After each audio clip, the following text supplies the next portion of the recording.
Hi, I'm hoping now that you will have in your possession a nice starter kit for making your own cider. With that starter kit, I'm very much hoping that you've got a cider works, either an apple or a pear or a mixed berry type of kit, and that you'll be able to have a lot of fun making this. Before we go into the detail of the actual making of the cider, what I'd like to do is just to cover the two most important things, which are cleanliness and temperature.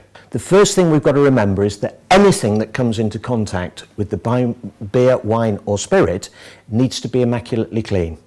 Now we actually take it to another level, and what we say here is let's make sure it's not only clean but it's actually sterilised as well.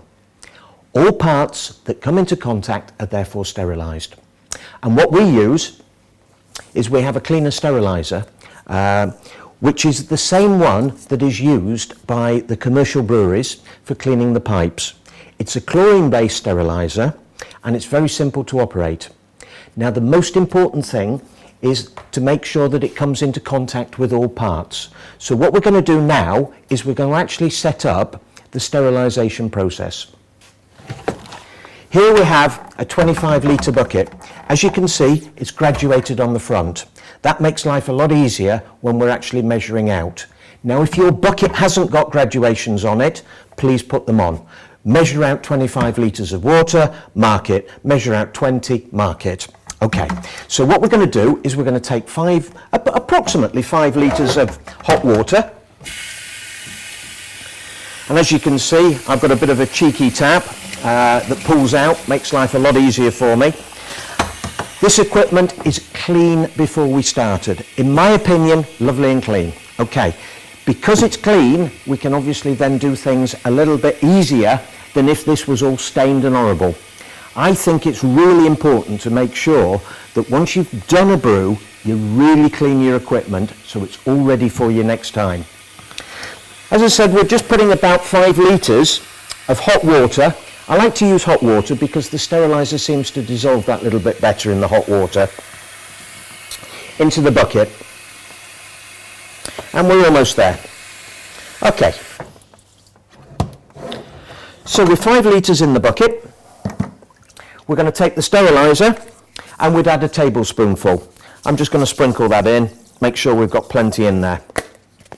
And then I'm going to take the paddle, could be a paddle or a spoon, and we're just going to dissolve that and make sure that's nicely mixed in the liquid. Beautiful. And what we're going to do now is put all the things which come with our starter kit into the bucket. We've got the bucket lid fitted with a grommet. That's to take the airlock. We've also got a hydrometer, which is here. That's going in. We've also got a thermometer, which has come with our starter kit. All our starter kits include a hydrometer and thermometer. Most important things for beer, wine and spirit making. We'll go into detail about them later. We've also got an airlock and a red cap for it. And finally, we have the spoon or the paddle. In some of the starter kits you'll get a spoon, in some of them you'll get a paddle. So I've put both in so that we can show you how that works. Now in some of the luxury starter kits you'll also get a trial jar, again which we will go into detail about at a later stage, but I'm going to slot that in now as well. It's a bit awkward when we actually come to try and swirl the water around the bucket because we need to make sure that all that water in there comes into contact with all parts of the bucket and the lid. So what I tend to do is if I can find myself a nice, bright, clean, really clean cloth or sponge, we can then drop that into the liquid and we can just squeeze it around all parts of the bucket and the lid to make sure everything is being touched with that lovely cleaning, sterilising solution. The other important thing is I've got my hands wet. That can matter later on. So don't worry about getting your hands all covered in steriliser. Again, once you've done it, just rinse them off. The steriliser that we use takes about 20 minutes to be fully operational, to have done the job. You can use other sterilisers, the things like Milton. Some people use bleach, God forsake them, but there are other sterilisers which are available. But we think this particular one is a nice easy one to use. That tub's going to do you 5 or 6 brews. You're looking at well under £2 for it, so it's not crown jewels. You'll get one of these included in most of the starter kits as well. Okay, I'm hoping by now you've received your starter kit for making cider. Or if you haven't, then you're thinking about it, we need to give you a little bit more information. We've got the Cider Works kit here that we're actually now going to make up, utilising the equipment. We've done the sterilisation and we've done the talk about the temperature, so we know where we are with those two. We've now got the bucket ready sterilised and we're now going to add our cider to it. The one we're doing is the apple cider, and with this particular one we're looking for a sort of alcohol content of about 5%. What we're going to do is we're going to take our apple juice, which comes in this bag, going to cut across the top, and we're going to add, oh, it smells absolutely fantastic. Going to add the apple juice to our bucket. This apple juice is absolutely fantastic. Don't confuse it with apple juice that you can get from a supermarket, which is designed for drinking. It's not. It's designed for making cider, this. So what we're going to do now is we're rinsing out the bag using a mixture of hot and cold water, because I don't want to leave any of that lovely apple juice behind. So we're just adding it to the bag just to make sure we're getting everything out. You can still see there's a little bit left in the bottom. Giving it a good swirl round. And just getting all the sides of juice off.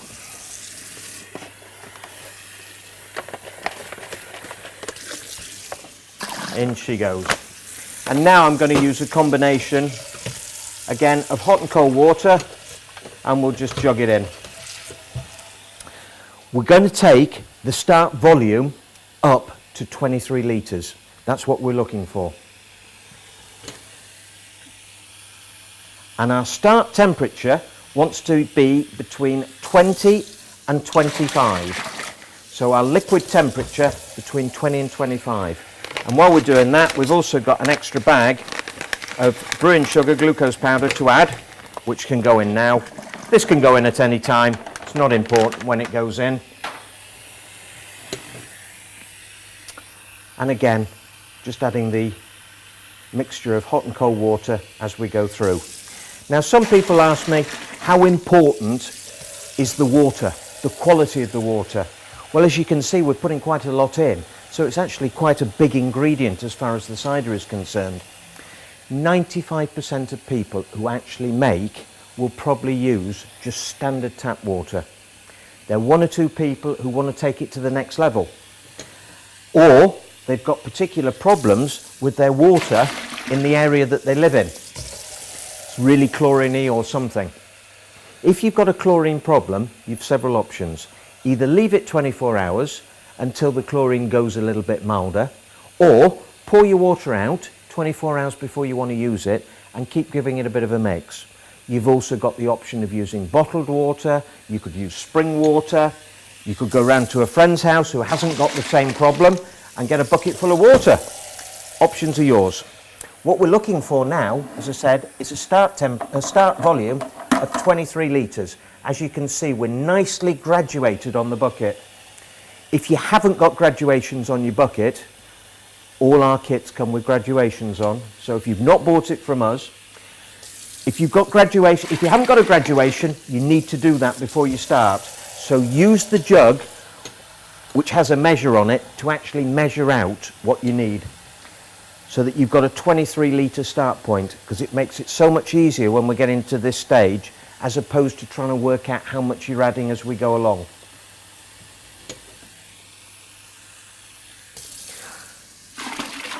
We're progressing nicely, and we are almost there. What I'm going to do now is I just want to check the temperature, because at this stage I can do adjustments. And we are actually at 26. So I just need to reduce the hot water and make sure the last bit is mainly cold, so that I can get my start temperature down between 20 and 25. I always like to start nearer 20 than 25, but I'm quite picky. You've no need to be that picky. And we just need a little bit more and then we're done.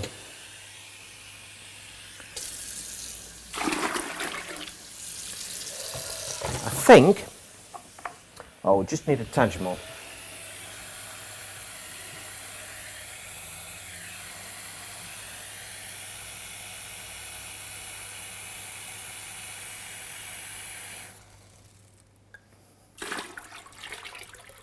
There we go. So I'm just going to give that a really good stir up now. Bearing in mind we've got the sugar that was added at the start, but as I say, that can go in at any time you want.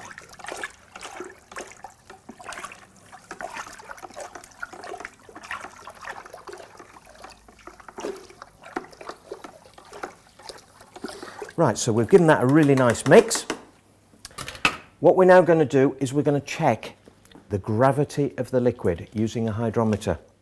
This is the hydrometer that comes with your kit, and this is the trial jar, the jar that it actually comes in. Now we can use this jar for actually getting the liquid in, like so, and then we can drop our hydrometer in and just give it a twirl, just to make sure that it's not clinging to the sides. And our start gravity is, this is when you end up with problems when you get to our age and you can't see anything without glasses. We're looking at a start gravity of about 1050. Now what I'd like to do, just before we say that is the exact start gravity, I'm just going to give it another mix, because I want to make sure it's all fully mixed. And I'm just going to repeat that hydrometer reading. In she goes, and just give it a little twirl. And we're just, as you can see, at the start of the blue. And yeah, we're around 1050. Perfect. So we've done a hydrometer reading. Now the hydrometer measures gravity. So the thicker the liquid, i.e. the more sugars that we've got present, the higher that's going to read. When I say higher, the further it's going to stick out of the container. Obviously, if we're making a wine, which is about 11%, we're probably in this area. If we're making a spirit, we're probably in this area. And if we're making a beer, we're slightly less than the cider, unless we're making a lager, which is obviously around 5%.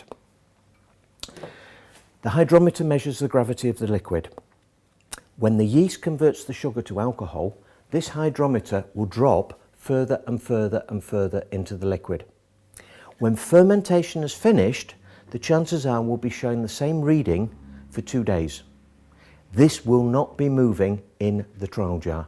This will be in the same situation. You can, if you want, drop it into the bucket as well. You don't need to use the trial jar.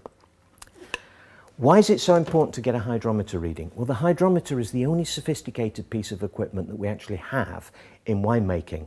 It's not crown jewels, it's roughly £4. It's not going to cost you a fortune, but it's the only thing that we've got as a gauge. So important to take the hydrometer reading at the start. The reason it's important to take it is because if something goes wrong, it's the first thing I'm going to ask you, or our team are going to ask you. We're going to say, what is the hydrometer reading that you started at? And what is the hydrometer reading you're now showing?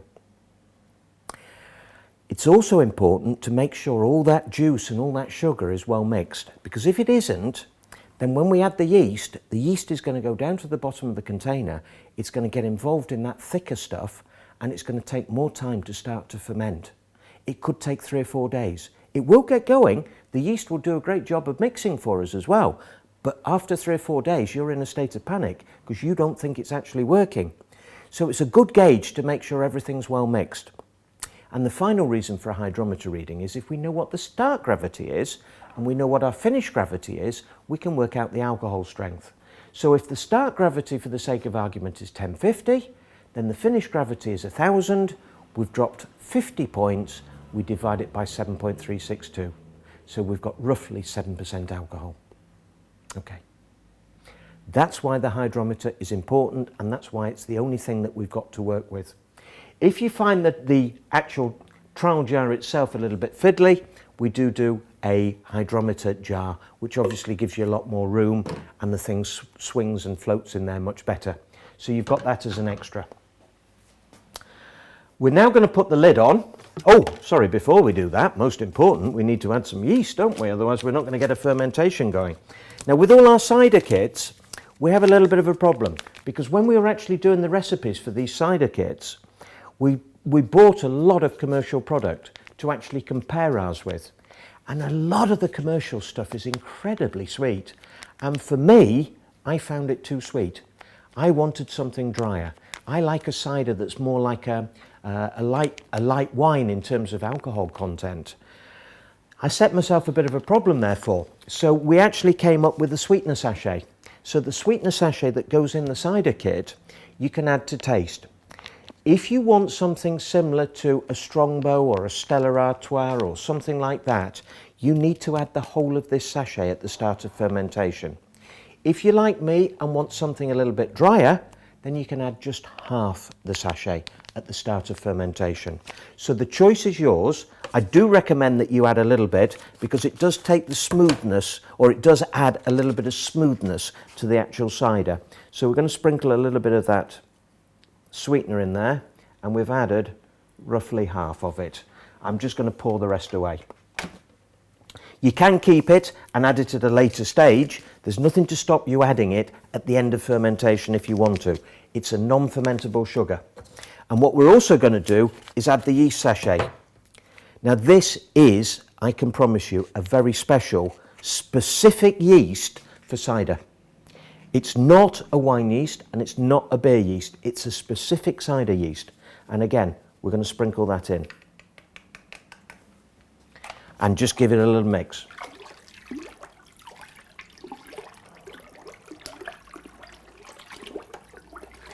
Like so. On goes our lid. And into position, when it's half filled with water, is our airlock. As you can see, we've half filled it full of water. We're going to slip the top onto it. We've also got a grommet, which goes into the lid. The idea being that when fermentation takes place, yeast is converting the sugar to alcohol and it's giving off CO2. The CO2 will go through the liquid and cause a bubbling sensation. It won't allow anything to go back into the liquid, that way protecting our brew from infections. That will go into position there. The red cap is just designed to stop any water or liquid that might get into the airlock squirting all over the place. It can save you a lot of trouble with your other half, I can promise you. When fermentation starts, we'll get a bubbling sensation coming through the airlock. If you don't get that bubbling sensation, do not panic. It might well be that the seal around the grommet just needs a little bit of Vaseline around it. The most important thing is you've done a start reading on your hydrometer. If you don't think fermentation is taking place, drop the hydrometer into the liquid and see if it's moved. As long as it keeps dropping into that liquid, fermentation is taking place and you don't need to panic. It's only a gauge that the bubbles are coming through the airlock. The important thing is what's happening with the liquid. And once fermentation starts, don't keep lifting the lid every 10 minutes. It's not going to do anything. Leave it in position. It's not going to change. We're now going to move the bucket into a warm place. When I say a warm place, between 20 and 25 that we've talked about. We're going to leave it for roughly 5 days to ferment. And at the end of fermentation, we're going to come back and deal with the cider. All right, things are now starting to get quite exciting. Fermentation is just about finished. Well, it's finished. It's showing the same reading for 2 days on our hydrometer. So the hydrometer, we've got the same reading 2 days. Depending on which kit you're making, depends on what the gravity is, but that will be in the instructions, so have a look on the instructions. Normally beer's 1010, 1020, cider in the same sort of area. I'm going to deal with both beer and cider in the same bracket because we're all identical to what we're going to do now. Fermentation's finished, shown the same reading for 2 days. What we now need to do is we need to transfer the beer into our bottles or our barrel. And let's just talk a little bit about that first, because a little bit of thought needs to go into this. If we're looking for a fully carbonated drink, we have only one choice, and that is we have to bottle it. So if you're looking for a level of carbonation similar to what you would find commercially in, say, a Carling or a Magnier's or something like that, then the only way to achieve that is to actually bottle it. If you're looking for carbonation similar to what you'd expect in a pub, where you're having perhaps a pint of real ale and it's being hand pulled, then you can barrel it. The option is yours and the choice is yours. The advantage with barrels is it's only one thing to fill, one thing to sterilise, one thing to prime, one thing to cap, one thing to move around. You can then also draw off the amount that you want to actually drink. Whereas with bottles, you don't have that option. The barrel, as I say, makes life a lot easier, but you can't get that level of carbonation. With bottles, the other advantage is that you can put it in the fridge. So if you are making a lager and you want it cold, then you can leave it in your fridge. You'll get your level of carbonation that you're looking for, and you will get the chill factor as well. On the bottling front, what do we have as options? Let's deal with that first. Well, we can use any PET bottle. So anything that a sparkling drink has come in, Coke, lemonade, tonic, that type of thing, we can use those bottles for carbonating our beer. We can also use the brown PET bottles, which you might well have got with your starter kit. We've also got a 500ml standard brown pint in glass. We've also got the Rolls-Royce of bottles, which are the Grolsch style bottles. These have the flip top lids and they can be reused. We've got those in 500, in brown and clear, and we also have them in 750 brown and clear. The standard pints, which are the 500ml, we only do in one size and one colour. Please though note that we do struggle to send glass by carrier. So if you're looking for glass options, then you need to call at our showrooms in Liverpool or Chesterfield to be able to pick those up.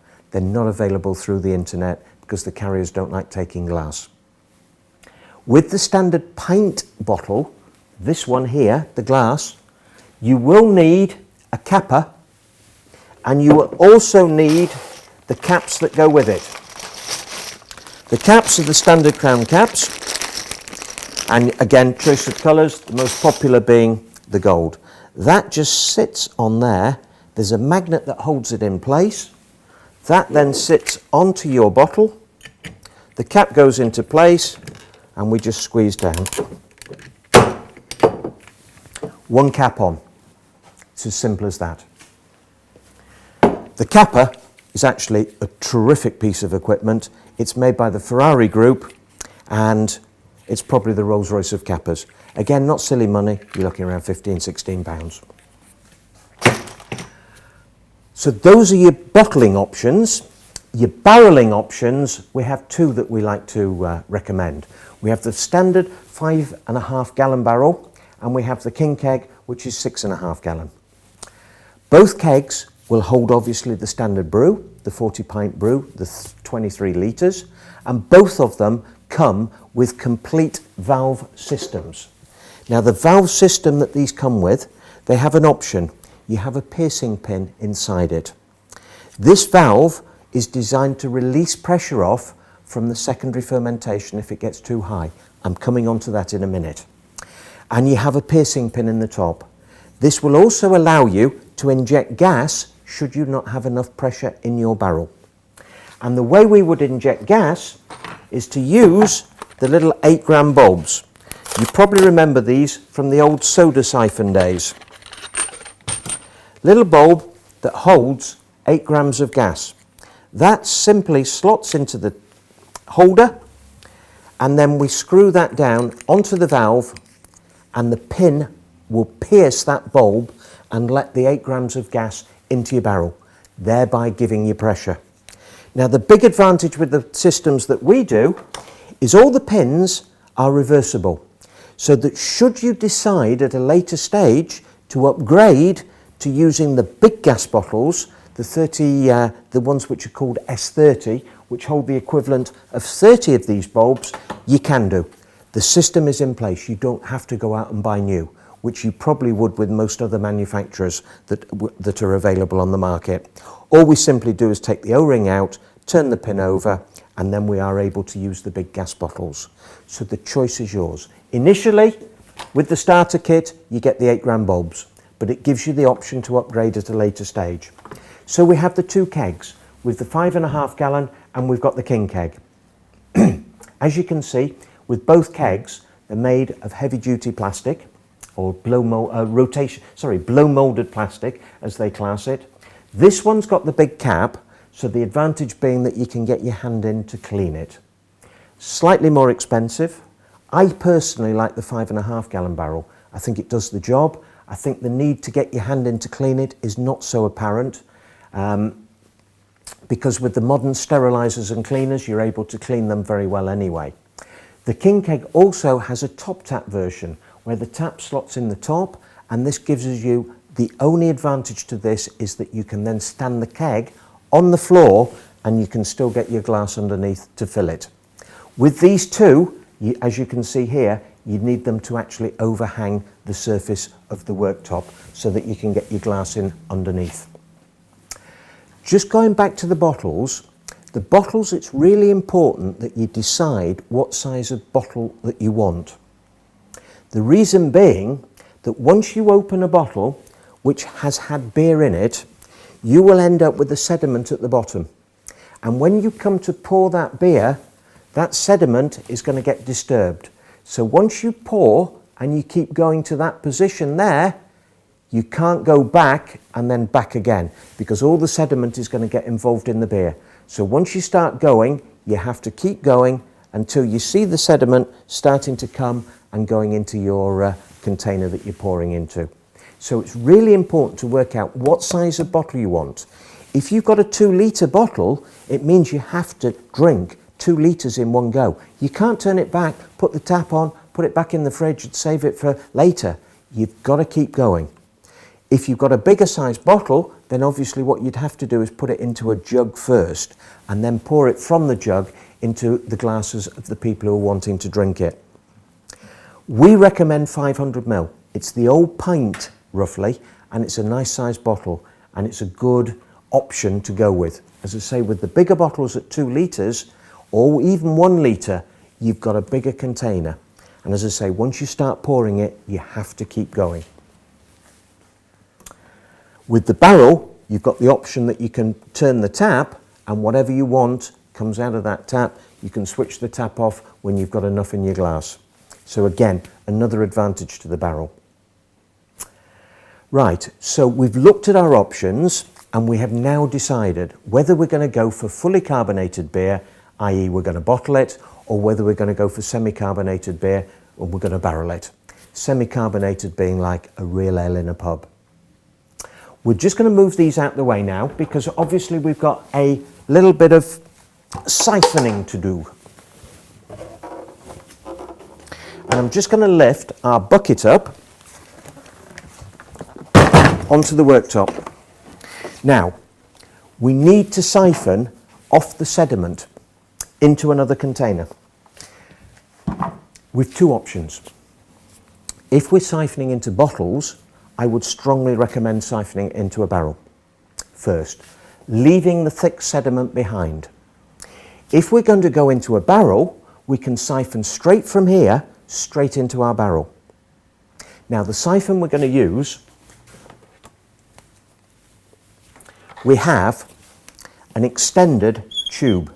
As you can see, that is extendable, so we can slot it in anywhere we want. And we can adjust depending on the size of the container. We've also got what's called a bucket clip, and the bucket clip snaps on into place there. And that clips onto the side of the bucket there. So that will hold it in place. Now the big advantage we've got here is it leaves our hands free. So the clip is really quite important towards doing this. What we've also got on the end of the siphon tube is what's called an anti-sediment fitting. Now this, if you can imagine, it's going to go straight down to the bottom of the bucket. The liquid is going to come in over the top. It's not coming in underneath. So the thick sediment in the bucket is going to get left behind. So we'll put our siphon into position, and then the bad news is you've got to suck. So as if turning the clock back to the old days when you used to have to siphon a bit of petrol out of a car or something like that, just give it a good suck and make sure that this is below the height of the bottom of the bucket. So give it a good suck and in. Obviously this needs sterilizing first before you actually start. Okay. If the beer kits that you're doing, you will have on the beer kits a bag that goes on the end and has a little tie. Now that bag will stop you drawing up all the hops which are in the beer, because otherwise they'll start to clog up the siphon. If you haven't got the bag fitted and you get clogged up, all you have to do is lift the siphon out, tap it on the side, that will get rid of the hops, and back in it goes. When we get towards the end of the siphoning process, the siphon wants to be preferably coming straight down to the bottom of the bucket at the front end. And all we then need to do is just get something to go underneath the back of the bucket just to change the angle so that the liquid will then drop down to the front. All right, so I'm hoping that you're happy with the siphoning part of the operation. We've got the bucket clip in place, it's going to drop down and we're going to siphon into the bucket below. I don't propose to do that just now in terms of actually doing it. I'm assuming that you're all going to be capable of doing that. What we've now got is we've now got our cider or our beer in our barrel, in our bucket. And this one we're going to bottle. Now with the bottling process, we've also got available to us, we can put a straight tap on the bottom here. We've also got the little bottler equipment here that will allow us to bottle. So imagine that is fitted to your bucket and is in place. On the end, we've got a little valve. So if you can imagine, we turn the tap on. The beer will get into the tube, but it will not come out. We then get our bottle and we push our bottle down to the bottom and we just engage that valve at the bottom. As we push it in, the beer will start to flow. And the beer will flow, and once it gets to the height that we're looking for, all we need to do is pull the bottle away and that will stop the flow of beer. The advantage to doing this is because the beer is quite carbonated still, it will froth up in the bottle considerably. But because we're filling from the bottom upwards, we're not going to get the same level of the froth. So I hope you're with me on that. We're going to use this to press in the valve there, push that in there. That will start the flow of beer, and then as we get to the level we're looking for, we'll then pull it away. That will stop the flow. We can take the bottle away and then put the next bottle on. So imagine that in position. We've got the bottle at the bottom and we're going to press it in. So that allows us to fill our bottles much easier. It's called the little bottler, the bottling machine or the bottling device for doing the beers and the ciders. We've also got the barrel. Now with the barrel, we don't need to use a bucket. We can go straight, as we said before, siphon it straight from the fermenting bucket into our barrel. So if we're going to use the keg, we would just siphon straight into the keg.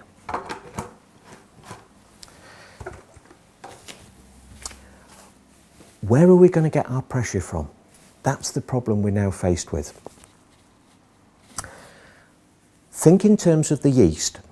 The yeast is such a clever little thing. is absolutely super, or it might even be a she.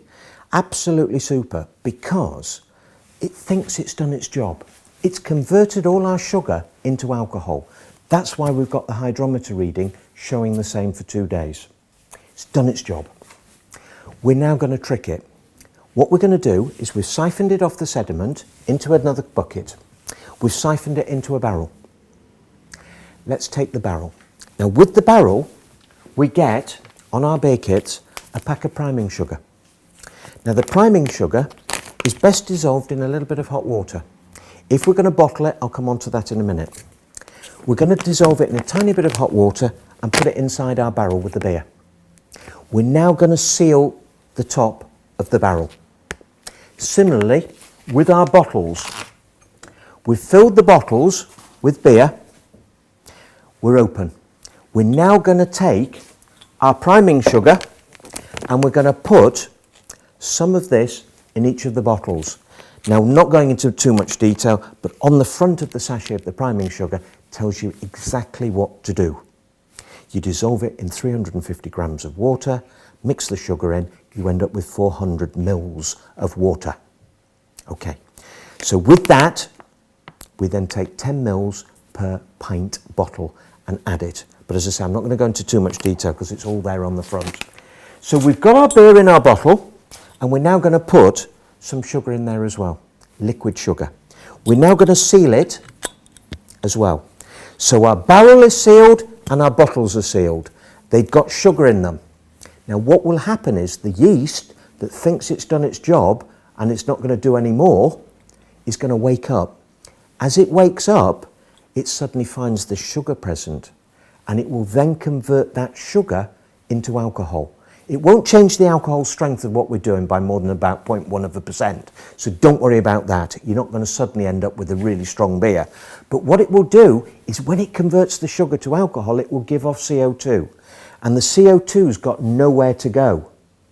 And because it's in this sealed container, either the barrel or the bottle, it will then build up pressure.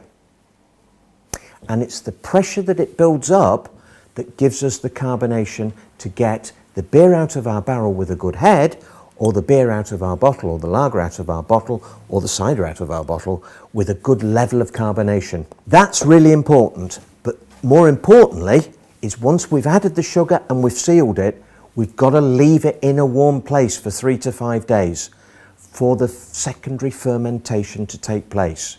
And if you remember at the very start, we mentioned about heat trays and things like that. If you're struggling to maintain your temperature, you can use the heat tray to sit your bucket on, or sit your barrel on, or sit whatever it is that you've got it in actually to do.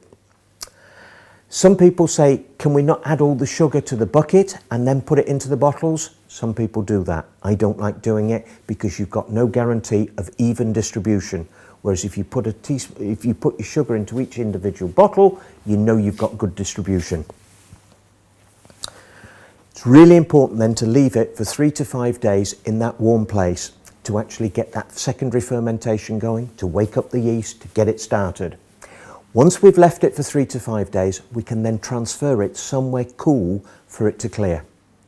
And if we transfer it somewhere cool to clear, within the space, normally about 2 weeks with our Beerworks kits, because the yeasts we're using are so good, they clear really well.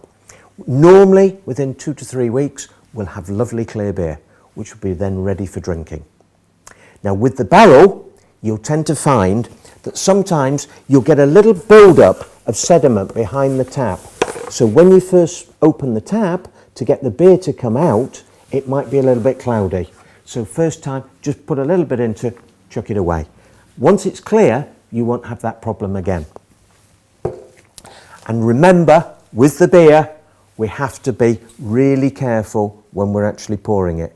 We don't want any sediment going into our glass. We'll be able to see it at the bottom, and as we pour it, we need to be careful.